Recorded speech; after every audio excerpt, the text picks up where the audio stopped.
刘少峰在城里当保安，离家半年的他攒着假期回到了家。这几天村里正在排练武松打虎，往年的老虎一直都是他来演。听到排戏的动静，刘少峰的弟妹都动了起来，当即表示自己还要演老虎。说话间，扮演武松的刘正涛就听到自家媳妇的大嗓门，喊着出事了，出事了！一群人不明所以，看到新闻才知道这次真的出大事了。那天是2008年5月12日，相信每个人都记得这天。当天下午，四川汶川发生了8.0级大地震，那是个令举国上下都痛心的日子。在天灾面前，人类显得尤其渺小。地震中心的汶川人民更是遭遇了前所未有的沉重打击，百姓们流离失所，遇难人数呈直线上升，人命变成了一串串数字。村里人围在电视机前，大家个个面色沉重，满头银发的老奶奶暗自垂泪。尽管看过世间百态，但面对如此灾难，还是忍不住痛心疾首。刘少峰感慨，要是离得近还能去帮帮忙，但4000多里地不知道要走多久。一旁的王石匠表示，自己父亲支援前线的时候，推着独轮车走了1000多里路，鞋磨破了就光着脚继续赶路，还不是照样把一车煎饼送到了前线。刘少峰回了一句，现在时代不一样了。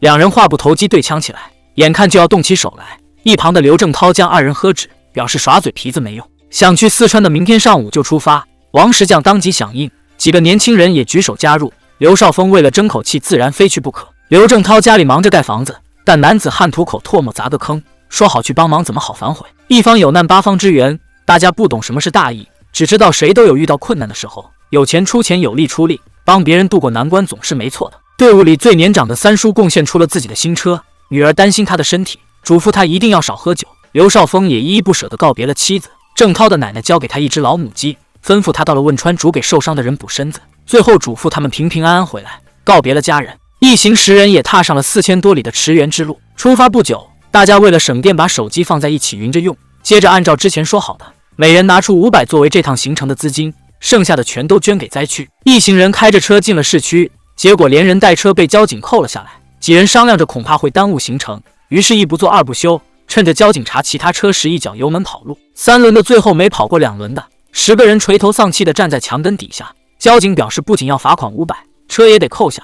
刘正涛急了，罚款他们认了，车要是扣下了还怎么去汶川？交警一脸不解，问众人是不是不知道汶川地震了？刘正涛表示就是因为知道才想去帮帮忙，还拉着交警看车上装的铁签稿子，希望他能通融通融。交警觉得难以置信，反复确认几人知不知道四川有多远，开着农用3轮车又得走多久。几人也是第一次出远门，只想着能去出点力气帮帮忙。最后交警帮他们缴了罚款，另外拿出100交给刘少峰，算是自己给灾区人民的一点心意。一行人再度出发，王石匠感叹还是好人多，殊不知他们自己也是好人。经过这次，大家都学聪明了，看到交警就下车走一段，过了再坐上去。一路上总能听到灾区的消息，死亡人数和失踪人数都在不断增加，大家心里也十分沉重。路上偶有经过运送救灾物资的车辆，众人发现他没有付高速费，一问才知道支援灾区的车全都免高速费。刘正涛表示他们也是要去驰援灾区的，收费站的工作人员却问几人有没有证明，并怀疑他们是为了省几块钱找的借口，一时半会儿说不清楚。后面的车子排起了长龙，几人只能先交了过路费。说起来这4000里路高速费也是大头，能省则省，于是众人找了块红绸布，有样学样写上山东日照农民救灾志愿者2行大字，挂在车身上继续出发。马不停蹄地开了1天1夜，车子半道上没油了，德山也实在困得睁不开眼睛，于是大家让他休息一下，换少峰把着方向盘，一起把车推到加油站。加油站的工人得知他们从山东赶往汶川救灾，便叫来了站长。站长表示这箱油不收钱，就当是为汶川加油。加满油的3轮车继续上路，大家饿了就煎饼卷大葱，就点凉水凑合，肠胃不好的开始跑肚子。于是刘正涛决定带着大家吃顿热乎的。到了餐馆，一行人看着手里的菜单都有些沉默，传了一圈，最后决定点个土豆丝和蛋汤。接着大家掏出包里的煎饼，就着热菜热汤大快朵颐。10个大男人吃这么点菜，不免让人觉得有些抠门。老板娘虽然嘴上嘟囔，但还是吩咐妹妹去买些馒头回来，不吃主食怎么顶得住？不多时，妹妹就提着一大袋馒头回来，她拉着老板娘神神秘秘地出了门，指着车上的横幅给她看。老板娘起初有些怀疑，转念一想又觉得像真的，左右不过是一顿饭，穷不了自己也富不了他们。于是在几人惊异不定的眼神中端上了2盘肉菜。一群人吃饱喝足，准备赶路。老板娘往车上放了一件矿泉水，让他们捎去灾区。表达完谢意后便上车离开。少峰一行人离开后，年纪最小的刘成悠哉悠哉地从厕所出来，这才发现自己被落下了。老板娘急忙让妹妹骑车载着他去追人，接着又打电话给弟弟，吩咐他拦住一辆挂红绸布的3轮车。话音刚落，这辆车子就从他眼前窜了过去。老板娘的弟弟二话不说，急忙骑着摩托车追赶。少峰一行人以为男人要打劫，赶忙催促开车的德山再快点，结果3轮车又被2轮车追上。弟弟气喘吁吁问几人为什么跑这么快，让他们好好数数够不够10个人。众人这才发现刘成被落在餐馆，于是急忙掉头往回赶。接到他后，继续前往四川。路上，光明接到一个电话，原来是村里的媒婆带着姑娘来相亲。媒婆不相信光明到四川救灾的说辞，只当他是不想来见面，于是便打去了电话。电话接通没多久，车子就开进了隧道。姑娘拿过电话，告诉光明在外面注意安全，两人的事等他回来再说。但光明却没听到这些话，有些失落地挂断了电话。时间过得很快，但路却只走了一半。最要紧的是，一行人还迷了路。一个年轻的小伙子举着带路的牌子，不知从哪儿冒了出来。